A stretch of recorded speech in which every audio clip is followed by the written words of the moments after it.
Right now, we'd like to introduce once again the multi-talented Todd Rundgren. In this next song, Todd is going to sing live to a pre-recorded track. And that includes playing the sax, the drums, the bass, He does it all by himself. I told you he could do it all. Here he is, Todd Rundgren.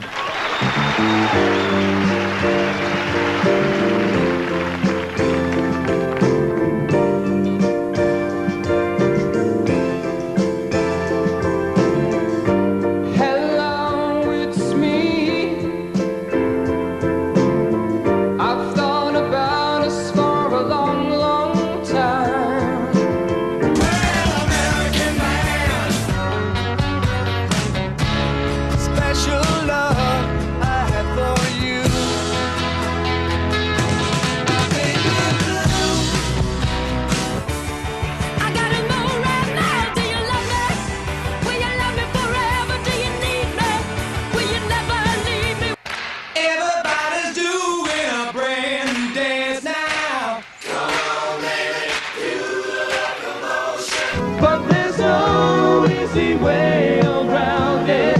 Light of the world, shine on me. Love is the answer. Before you know it, all gone. Let's admit we made a mistake, but can we still be friends?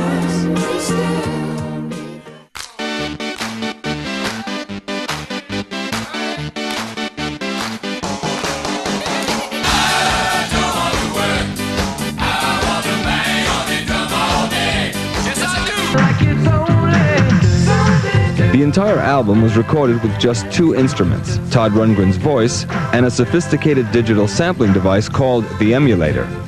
The manner in which I use this on the album goes something like this. Get a microphone, put it into sample mode.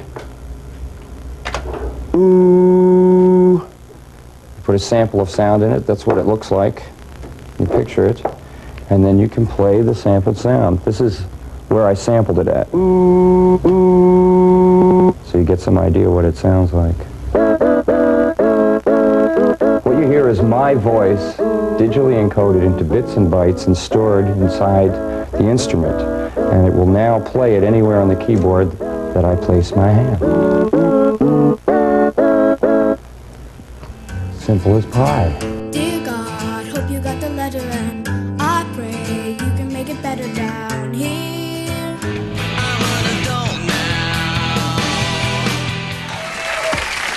Todd Rundgren, this gentleman has been making popular and influential music since the late 1960s. Right here is his first solo album in 4 years. It's entitled Nearly Human.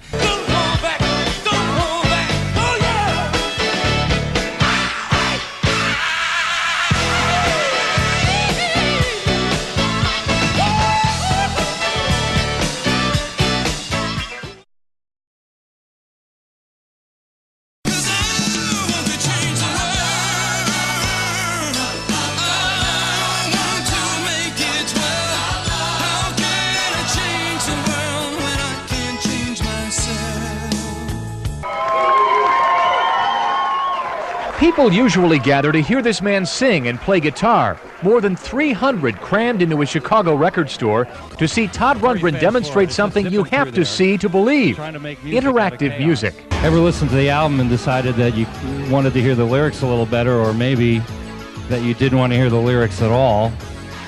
You now have control over that. The listener is provided with almost 3 hours of music broken down into 933 fragments.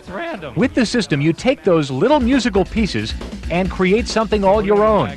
Or you can let the machine reinvent the music for you. It's alright, I'm okay. I think I can explain. Wake up in New America.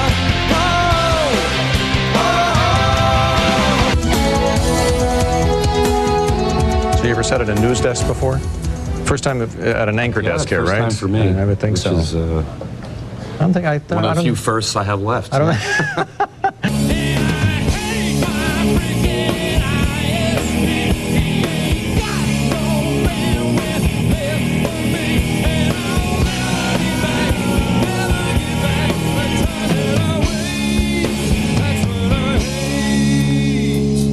tonight's show as good as it is, what puts this show over the top? I got it for you. Sitting in with the band tonight is a pop music legend who's in town performing with Ringo Starr's all-star band.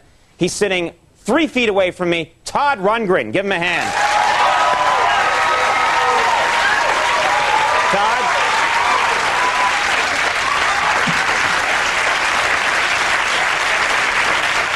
This is very cool. I used to think when I was a kid, maybe someday I'll get to someday do a TV show where I stand there and tell jokes. I never thought 3 feet away, Todd Rundgren sitting there, wearing the coolest sunglasses I've seen in my entire life.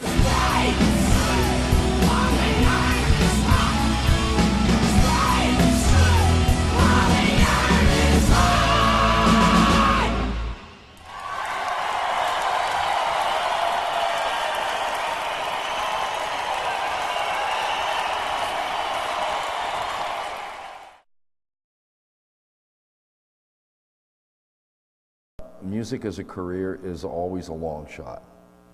It's always going to be a long shot, and the whole point of it is that worst thing that can happen is you trade your love of music along the way for the success of trying to, you know, capitalize off of the music. It isn't rebellion per se. It's like, what do you got to lose? You know, what do you got to lose by taking the chance half the time? It's been fortunate for me that I've had the production to underwrite my lifestyle, because that frees me when I make a record not to have to consider whether I will be required to survive off of that record. I never am. Before there was ever a record industry, and long after there is whatever this stage that the record industry is going through, musicians will make their living playing music. They'll play it for people, and people will come to hear it. And the best music that will be made will be done in a live context. People will do their best to reproduce that good music in a recording context, but that's part of the challenge. Here's what I tell every act that I produce. The label wants you to come up with a single. Nobody knows what the hell a single is. A hit single was something that happened. You know, you can't say something is a hit single before it happened. They may speculate that it is and may go all their best efforts to make it be a hit single. But the problem is, if you do a song just for the sake of it being a single and you don't fully believe in it and it doesn't become a hit, there you've got that piece of crap staring you in the face for the rest of your career. You know, you did something, you know, that you didn't really feel that good about, you know, because you thought someone was going to turn it into gold, and it's still a turd, you know. And that's why I never say, you know, you don't focus on the singles. You focus on just, you know, you make the best songs you can, you know. It's like the discovery of electricity again, you know. It's like all of these things which we grow up with and take for granted now, but the ubiquitous communication that we have, that did not exist 50 years ago. At 50 years ago, you couldn't flip open a cell phone and get so-and-so. That's the reason why I don't own a cell phone, because I don't want anybody to get a hold of me just whenever they feel like it.